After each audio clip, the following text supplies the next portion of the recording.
Organizing for Change, Representation and Activism with Damien Walshe. You guys are going to do a considerable part of the work today.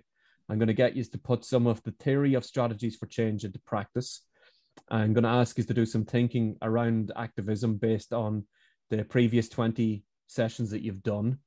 It's to remind you of all of this, that there are no right or wrong answers in terms of activism, but it's to apply some of the knowledge that you've had, and hopefully that we'll have some level of an agreed framework around how we organize for change, how we strategize for change, and how we put actions into practice to bring around change. And the idea of representation. And it should tie in neatly with the idea of things like the public participation networks. What are people's roles when they go to represent, say, for example, ILMI at a local, national, or international level? What's the responsibility of a representative, and what are the kind of things people need to think about? So representation and activism, which is today, 16th of November, 2021. What we're going to cover in this workshop is, what do we mean when we talk about organizing for change? A little bit of thinking around how does change happen? And then we begin to think about what are the practical steps we can do when we get organized. And then I'll finish up with some thoughts about what do we mean by representation. Let's pretend we're meeting Minister Anne Rabbitte, who's the Minister with Responsibility for Disability, in 5 minutes' time. What, in your opinion, is the issue? So you have one choice. What is the issue that we should discuss with Minister Anne Rabbitte if we were to meet her in 5 minutes? So you can only choose one. So the options are deinstitutionalization, access to banking, accessible transport, personal assistance services, employment, reasonable accommodation, housing, education, or the lack of participation of disabled people. And you can see I deliberately picked 10 very relevant issues that everyone would say are equally important. And the big surprise for me is that housing hasn't come up as one of the options, but it's because it's such a difficult question to answer. And I did that deliberately, okay? So you can see that deinstitutionalization and housing were the only ones that didn't get results, but everyone else would say if you had to pick one thing, they'd pick transport or banking or PA services or employment or reasonable accommodation or education, with the lack of participation of disabled people. So the reason I did that is that, to me, shows that if you get a wide group of disabled people, there's lots and lots of issues that could be discussed. And sometimes that's reflective of consultation. And when you have a situation like that, is you're saying, well, we either list all the issues and we meet with either the officials or with the minister of the PPN, and we give them, in that instance, I think 8 issues to deal with. And we can't possibly give them all the attention and justice that they require. So what we're going to try and look at is how to be strategic and say, okay, what are the issues we want to discuss and how we build campaigns or strategies around those. So what we're going to be talking about today, and you have been talking about over the entire part of strategies for change, is social change. Social change is based on a vision for change, what things need to look like. It's based on strategies for change, how to make change and how we plan for it to happen. It's based on actions for change. So what are we going to do to bring around the change? And at the core of that is organizing for change, right? So we need to bring people together to plan, to strategize, to support one another, to provide energy for one another, and to plan to carry out actions. And that's what I'm going to talk about today, is that idea of organizing. And the reason I did the initial slide is, if we had a brainstorm or spent an hour or so, we could have said, what are the key issues that we wanted to discuss with the minister? And then strategize about, is there a core issue we want to take on? Is there a particular moment in time that we want to say, okay, there's a lot of discussion around employment at the moment, or there's a huge discussion around personal assistance at the moment. Do we focus on that for the moment and bring around change and prioritize that with the minister, and that we become targeted in our approach? Because if we all go in there and all pick 10 different topics, are we really going to be able to get the minister on board for all 10 of them in the space of a half-an-hour meeting? So that's part of the idea of organizing for change. There are lots of different roles and different pathways in bringing around change, but are there ways that we can learn from other movements and our own movements? And I know that there will be discussions later on as part of Strategy for Change, learning from other movements. And of course, you've had members of the movement talking about their campaign and work, what they've done in the past and what they've been involved in. So there is always that way to learn. One of the things I think is really important to stress is social change is always a long-term project. Okay. It's not something that you can just flick a switch and say, there, we've brought around equality for disabled people. We've brought around inclusion. And sometimes it can seem that change is impossible.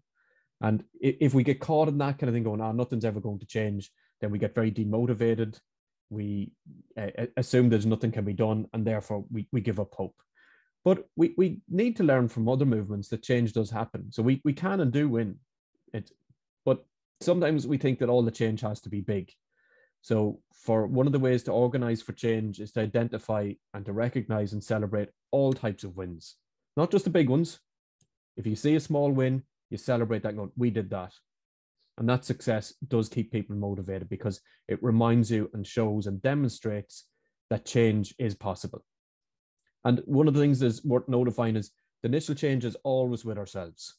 It's changing how we think about us, about our peers. It's about believing that there is a need for change. That's a really important bit. I mean, sometimes if we internalize society's values, we kind of accept this is just the way it is.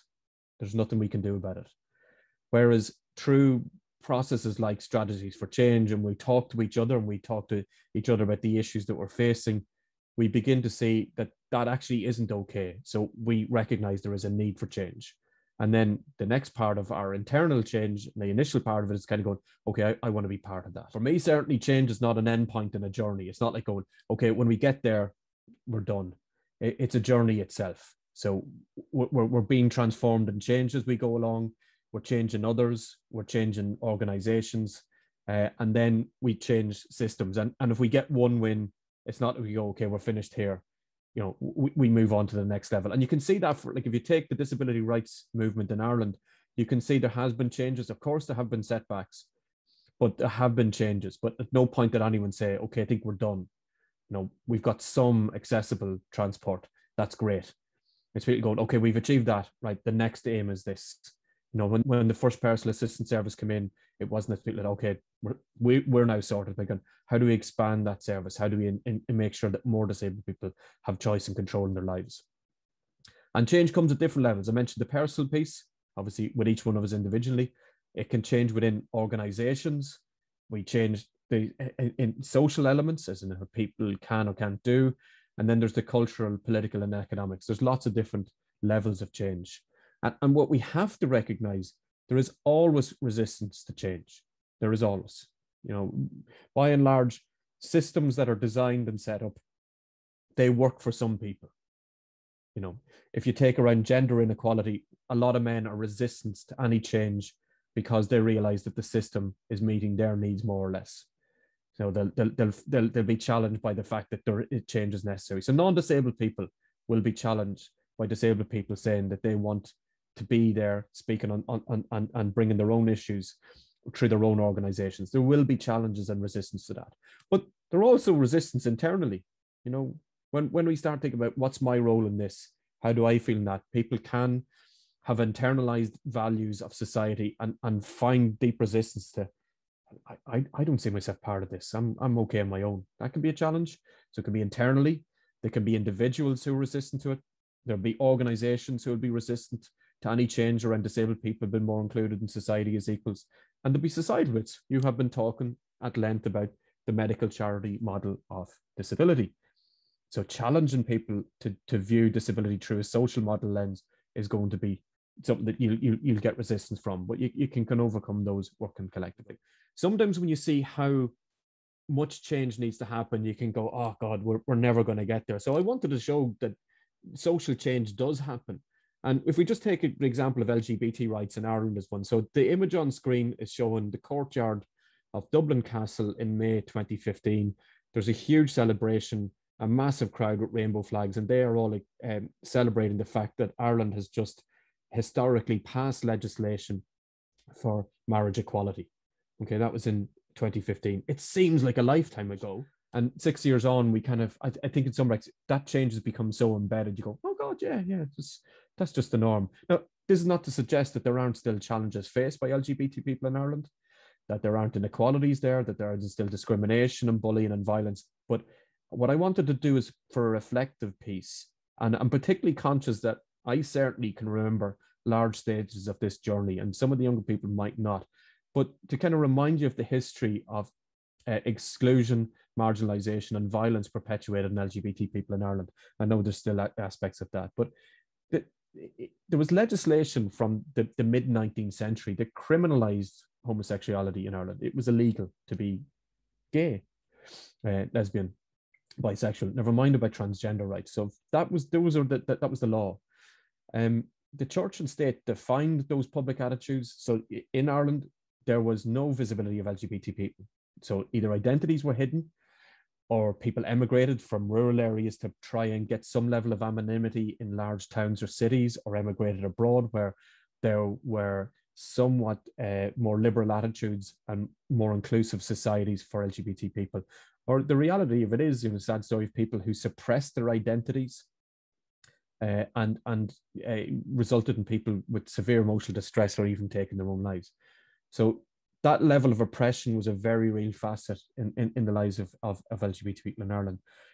From the by the way, this legislation was in statute books across the UK and in large parts across Europe. But as different civil rights movements took off in the 1860s onwards, you started to see those legislation been repealed in other countries, and more positive and permissive way that people's identities could be celebrated, notwithstanding, again, huge challenges. So the 1970s, you start to see the emergence of a gay rights movement in Ireland. Now Senator David Norris, then David Norris lecturer in Trinity College, for example, was part of an organisation called Campaign for Homosexual Law Reform. And I think the first case taken to the High Court was in 1997, that gay people's rights were being infringed upon by this legislation from 1861, which was ruled against at the High Court and up to the Supreme Court in 1983. So even though there was a legislative campaign brought in which showed that people's rights were being denied, because of the fact that there was, and comments made in ruling saying, this is a Catholic state, so the values of the state are X, so therefore the ruling holds. Those legal campaigns initially weren't successful. I think a watershed moment was the murder of a gay man in Dublin, Declan Flynn. And not only his murder, where he's beaten to death by 5 men in a park in Fairview, but the fact that the 5 accused were not tried for murder, they were tried for manslaughter. They were found guilty, but were given suspended sentences. I mean, there was an uproar, the idea that you had 5 men who admitted they went in and they had been beating up gay men in Fairview Park. And I can't remember the numbers, but they were defiant about it. They said, yeah, we've done that. Okay, we might have meant to kill him, but we've been doing this.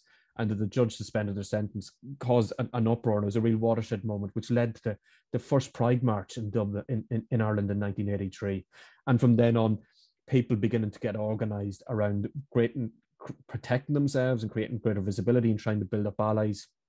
In 1988, David Norris brought Ireland to the European Court of Human Rights, and the European Court of Human Rights had found that gay people's constitutional rights were being violated by legislation from the mid-19th century. Eventually, you can see the rate of change been very slow. Legislation was passed in the Dáil in 1993. Like, that is not that long ago. I certainly can remember that, where homosexuality now became decriminalized. But still a huge journey to go. Now, I've shortened this down because there's a huge amount of work been done by organizations, including, you have to remember, of course, a HIV epidemic sweeping across Ireland at that point as well, people organizing around health clinics and getting organized to find safe spaces. But like, progress then up until the Civil Partnership Act in 2010. And then 2011 was the first openly gay TDs elected to the Dáil, and it not seen as something that would hinder their political career, leading up to the Marriage Equality Act in 2015. But like, I know that is a very long period of time, but I was talking to someone about this, that, given how pervasive society was about like there was no visibility of gay people, there's no participation of gay people in Irish society. You had legislation still on the books until the early 1990s criminalizing sexuality. That if you'd have talked to someone in the late 80s, early 90s, said, you know, bear with us, but by 2015, we'll pass legislation in this country by a plebiscite that 68% of the population will agree that gay people should have the same right to marry their partners as everybody else. That I said, no chance. But you can see win upon win, and people getting organized and building allies and having their own spaces and overcoming huge challenges as all rights and equality spaces had to. But I think it is just noticing that change can and does happen. And Ireland was the first country to pass by popular vote to introduce marriage equality. The idea that Ireland would have been leading around LGBT rights in the 21st century, for most people in the 20th century had said that's not going to happen. So I wanted to use that as an example to show how discriminated, marginalized, and how much violence and oppression was carried out against LGBT people in Ireland. And as I said, there's still a huge amount of discrimination that has occurred, but to have gotten to a point in 2015 where the majority of the population are completely bought into the idea that marriage equality should be the norm for everyone shows that a change is possible. So when you're listening to how another marginalized group in society had gone from extreme marginalization to moving towards equality, were people aware of how, you know, they were looking at decades of work there? For me, I was aware of it. Like I did study history in college, like my undergrad, and I learned about Oscar Wilde and like the horrendous things that were done to him. And like, as you say, Damien, like when you think back then to the 19th century and then you fast forward to like 2015, you never would have thought, looking at that case, that, you know, the marriage equality would get passed. But, and I do like appreciate you putting that in, because I think we all need that, because it gives us hope. Because I know for me anyway, there can be days where you kind of feel like you're shouting into the void. But as you say, it's just so important that you realise you're not on your own and you're a part of a collective and you're a part of something bigger. Yeah, and I think that's important. And I'd say if we had the ability genuinely to time travel and go back to the mid-80s and say, look at, and we're speaking to activists in that space and saying, look, at, you know, bear with it, you know, you're looking at by the 2015, you'll have legislation passed by a majority vote of the population, you know, that will recognize your right. They be saying, not going to happen. We're in survival mode. And when you feel like you're shouting in the void there, you do need to grasp onto hope from other instances where change have been there to kind of galvanize your spirit and saying, yeah, there are going to be tough days. There are going to be times where we feel where you haven't advanced anything. But at the same point, we can capture that other movements have brought around change. So what do we learn from them in terms of their strategies? What do we learn from them about how they built up their allies? What do we learn from how they organize themselves? I think that becomes really important.